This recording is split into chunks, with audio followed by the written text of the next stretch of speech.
नमस्कार दोस्तों, RLB network पाँचों में आप सबका स्वागत। झांसी की रानी लक्ष्मीबाई, जिनका नाम सुनते ही साक्षात देवी काली का रूप दिखाई देता है। बचपन में उनका नाम मणिकर्णिका था। सब उनको प्यार से मनु कहकर पुकारते थे। सिर्फ 4 साल की उम्र में ही उनकी माता की मृत्यु हो गई, इसलिए मनु के पालन पोषण की जिम्मेदारी उनके पिता पर पड़ गई। 1842 में मनु की शादी झांसी के राजा गंगाधर राव से कर दी गई। शादी के बाद मनु को लक्ष्मीबाई नाम दिया गया। 1851 में इनके एक पुत्र की प्राप्ति हुई। मात्र 4 माह में ही पुत्र की मृत्यु हो गई। उधर उनके पति का स्वास्थ्य बिगड़ गया तो सबने उत्तराधिकारी के रूप में एक पुत्र को गोद लेने की सलाह दी। उसके बाद एक पुत्र गोद लिया गया। उसका नाम दामोदर राव रखा गया।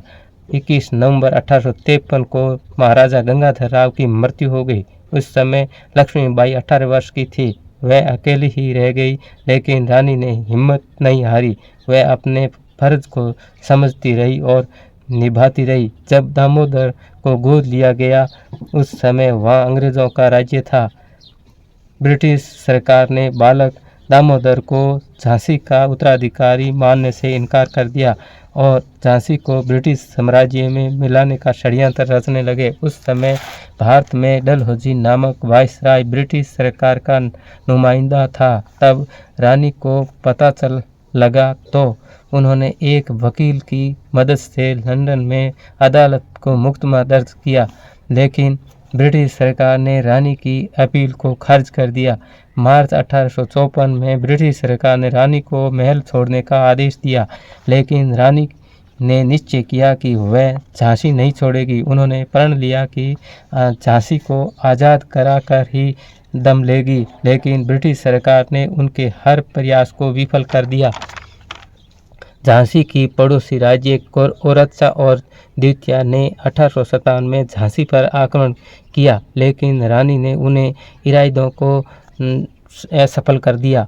1858 में झांसी पर आक्रमण कर ब्रिटिश सरकार ने घेर लिया और उस पर कब्जा कर लिया, लेकिन रानी ने साहस नहीं छोड़ा। उन्होंने पुरुषों की पोशाक पहनी और अपने पुत्र को पीठ पर बांधा, दोनों हाथों में तलवार ली और घोड़े पर सवार हो गई। उन्होंने घोड़े की लगाम अपने मुंह पर रखी और युद्ध करते हुए अंत में अपने कुछ सहयोगी और पुत्र के साथ वहां से भाग गई और तात्या टोपे से जा मिली। अंग्रेज और कुछ चाटुकार भारतीय रानी की खोज में उनके पीछे लगे हुए थे।